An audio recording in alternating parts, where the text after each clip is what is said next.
ఇంకొకటి చిన్నప్పుడు మేము సునీత గారితో ఒక జర్నీ కూడా చేసాము, బాంబే వెళ్ళాము. ప్రవస్తి తన షోలో ఉన్నారు. అప్పుడు చాలా ఎంకరేజ్ చేశారు ఆవిడ, చాలా ఎంకరేజ్ చేశారు. బట్ తర్వాత నేను కలవలేదు ఆవిడ, అసలు ఆవిడ గురించి నాకు తెలియదు, ఇంకా మేము టచ్లో లేము. మళ్ళీ ఇక్కడే కలిసాము.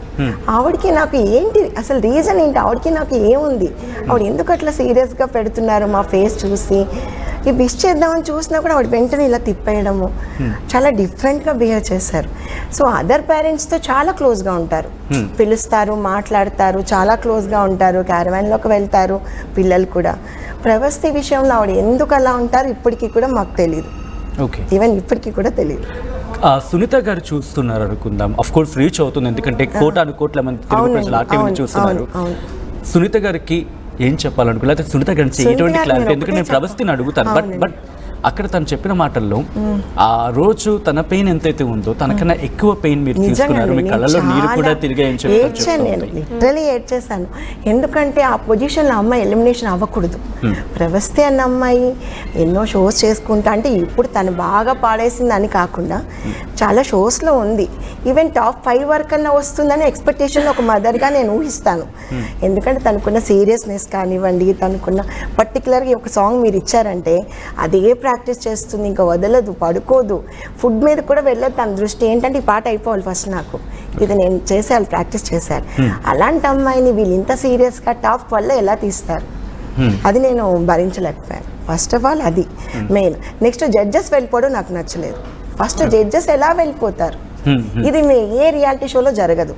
అంటే ఇక్కడ ఒక క్వశ్చన్ రైజ్ అవుతూ ఉంటుంది, జడ్జెస్ దగ్గరికి వెళ్ళి ఆవిడ ఏకవచనంతో మిమ్మల్ని సంబోధించారంటే మీరు ఏమైనా ఫియర్స్ గా వెళ్ళారా?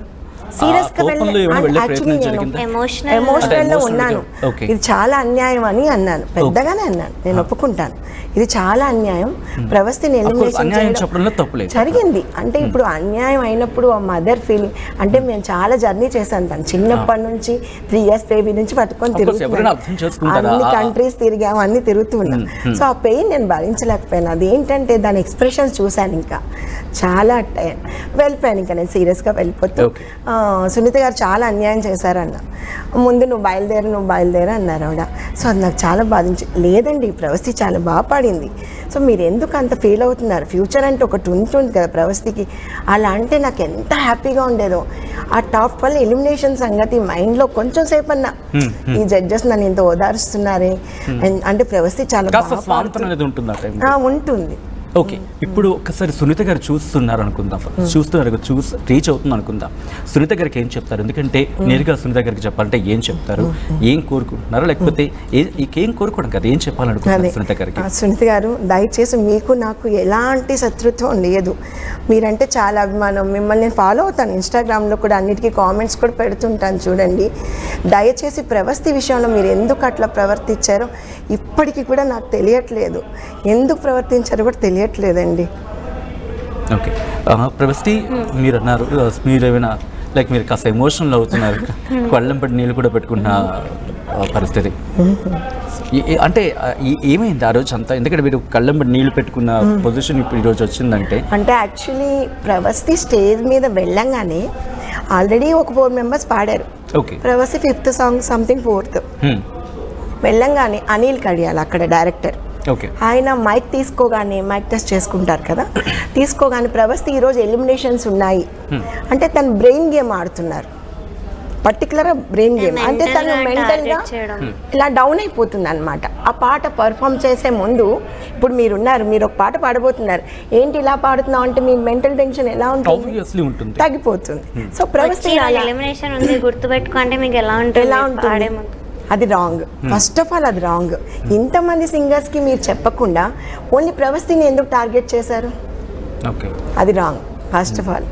తర్వాత కొంతమంది ఆ ప్రొడక్షన్ వాళ్ళు ప్రవస్తి దగ్గరికి వెళ్ళి, ఇక్కడ ఒకరికి 10 marks వచ్చాయి, వాళ్ళు ఎలిమినేషన్ అవుతారు, ఎస్పెషల్లీ ప్రవస్తిని టార్గెట్ చేసి, అది రాంగ్. అలా అనకూడదు. అక్కడ ఉన్న పిల్లలందరూ కలిసి ఉన్నప్పుడు ఎవరికో 10 వచ్చాయి అనడం వేరు, ప్రవస్తి దగ్గరికి వెళ్ళి నీకు 10 marks వచ్చాయని ఎలా చెప్తారు, ఇది mental game.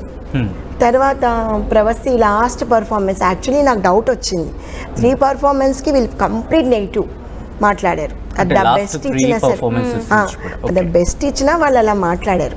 Last సారేగమ్మ start Pravasthi అది చాలా బాగా చేస్తుంది, దానికి ఆ సాంగ్ అంటే చాలా ఇష్టం.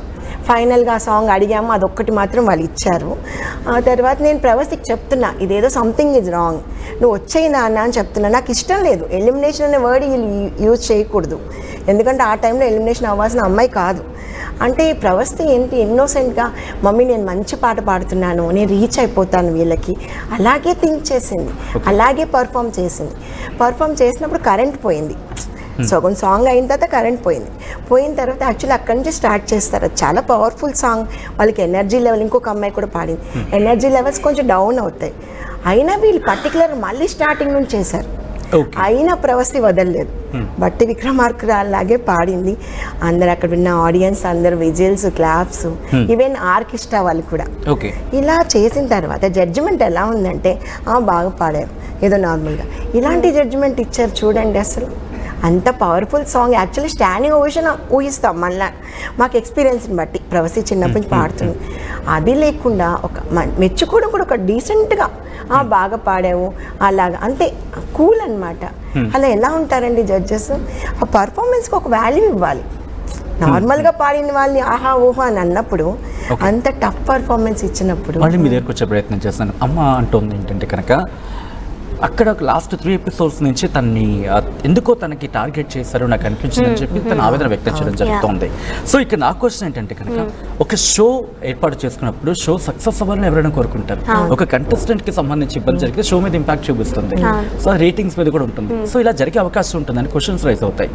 సో ఆ డౌట్ ఏమైనా వచ్చిందా, అలాగేమైనా జరిగిందా? ఆ కార్నర్లో ఏమైనా ప్రొడక్షన్ నుంచి మాట్లాడే ప్రయత్నాలు ఏమైనా జరిగాయి? సో మీరు చెప్పినట్టు ఇట్స్ కరెక్ట్. వాళ్ళు ఏమైనా చేశారంటే వాళ్ళ షో కోసం వాళ్ళు చేస్తారు. ఇప్పుడు అవుట్ఫిట్స్ అన్నా ఏదైనా కూడా. బట్ అలా అని you can force a contestant like dress నువ్వు ఇలా వేసుకోవాలి అండ్ బాడీ షేమింగ్ చేయడం ఎస్పెషల్లీ ఇట్స్ నాట్. ఎవరు ఏమన్నారు బాడీ షేమింగ్ గురించి? అంటే సారీ, ఎందుకంటే అది కాస్త మీకు మనసు నచ్చుకోవచ్చు, బట్ అడుగుతుంది ఎందుకంటే మీరు ఆ పాయింట్ మెన్షన్ చేశారు కాబట్టి. సో ఆ ప్రొడక్షన్ హౌస్, జ్ఞాపిక ప్రొడక్షన్ హౌస్ లో ఒక పర్సన్ ఇంకా డిజైనర్ వీళ్ళిద్దరు కలిసి అసలు అవుట్ఫిట్ ఎందుకు ఇలా వచ్చింది అని అడిగారు ఫస్ట్ ఆ ప్రొడక్షన్ హౌస్ అయినా. అడిగితే ఈయనేమో ఇలాంటి బాడీ ఉన్నప్పుడు ఇంకెలా ఇస్తాము అని అన్నారు. అప్పుడు ఈయనేమో అలాంటి బాడీ ఉంటే ఉండింది నువ్వు ఇవ్వాలి, ఇంకేం చేస్తావు అలాంటి బాడీ ఉన్నప్పుడు అని అలా మాట్లాడారు నా ముందే. కరెక్ట్ పాడే ముందు అది సెట్ ఎప్పుడు పాడే ముందే నన్ను టార్గెట్ చేసి నేను పాడే ముందే నాకు మెంటలీ టార్గెట్ చేసేవాళ్ళు అక్కడ. అది ఎంతవరకు న్యాయం అనిపిస్తుంది నాకు తెలీదు, but it's very very bad thing. Mentally attack చేయడం అనేది ఇట్స్ నాట్ ఓకే. సో ఇలా చేశారు, ఆ స్కెడ్యూల్ అంతా కూడా ఇలా చేశారు. డైరెక్టర్తో మాట్లాడారు ఎప్పుడైనా లైక్ నాకు ఇలా జరుగుతుంది, బట్ ఈ కమ్యూనికేషన్ మీరైనా ప్రయత్నం చేశారా? లేదండి, ఆయన అసలు ఎవరితో మాట్లాడరు. కొంతమందితో బాగా మాట్లాడతారు, కంటెస్టెంట్స్ కానివ్వండి, మదర్ ఫాదర్తో కానివ్వండి. మాతో ఎప్పుడు ఫేస్ టు ఫేస్ అసలు ఆయన నవ్వని కూడా మాకు, ఆయన నవ్వు కూడా ఎలా ఉంటుంది కూడా మాకు తెలియదు. ఆయన అసలు కనిపించారు, మేము ఎప్పుడు ఆయన అంత పర్టికులర్గా చూసింది కూడా లేదు. అండ్ మాట్లాడితే భయం, అక్కడ ఉన్న వాళ్ళందరికీ కూడా భయం ఉంటుంది. మాట్లాడితే వాళ్ళు ఇంకేమైనా జడ్జ్మెంట్ ఇంపాక్ట్ చూపిస్తారేమో, తీసేస్తారేమో అన్న భయం అక్కడ అందరికీ ఉంటుంది. సో తిరిగి ఎవరు మాట్లాడరు అక్కడ. యాక్చువల్లీ నేను మాట్లాడదాం అనుకున్నాను. క్లాసికల్ రౌండ్కి కాలేజ్ గ్రౌండ్కి చాలా వ్యత్యాసం ఉంది. క్లాసికల్ అనేది టఫ్, కాలేజ్ రౌండ్ సింపుల్. ఈ రెండుకి ఎలా కంపేర్ చేస్తారు, ఎలా మార్క్స్ వేస్తారు అని అడుగుదాం అనుకున్నాను. కానీ ఆయన నాకు ఛాన్స్ అంటే ఇప్పుడు జడ్జ్మెంట్ చేయాలంటే వాళ్ళందరూ ఒకటే థీమ్లో పాడుండాలి, ఒకటే జానర్లో పాడినప్పుడు అప్పుడు మీరు జడ్జ్మెంట్ చేయొచ్చు. కానీ కాలేజ్ రౌండ్ అంటే అన్ని సింపుల్ సాంగ్స్ మాట, ఈజీగా పాడేసే సాంగ్స్. క్లాసికల్లో మేము చాలా కష్టమైన సాంగ్స్ పాడాం, కొంచెం టైం డ్యూరేషన్లో నేర్చుకొని పాడాం. సో దానికి దీనికి అసలు ఎలా కంపేర్ చేసి మార్క్స్ వేస్తారు? అందరూ ఒకటే థీమ్లో పాడినప్పుడు అప్పుడు మీ జడ్జ్మెంట్ రైట్ అయి ఉండొచ్చు. సో ఇదొక డిస్క్రిమినేషన్ అక్కడ. ఓకే, సో ఇవన్నీ చూసిన తర్వాత అవుట్ఫిట్స్ గురించి వచ్చినప్పుడు ఐ థింక్ జ్ఞాపిక కూడా రియాక్ట్ అయినట్టుంది. సో ఆ రియాక్షన్ మీకు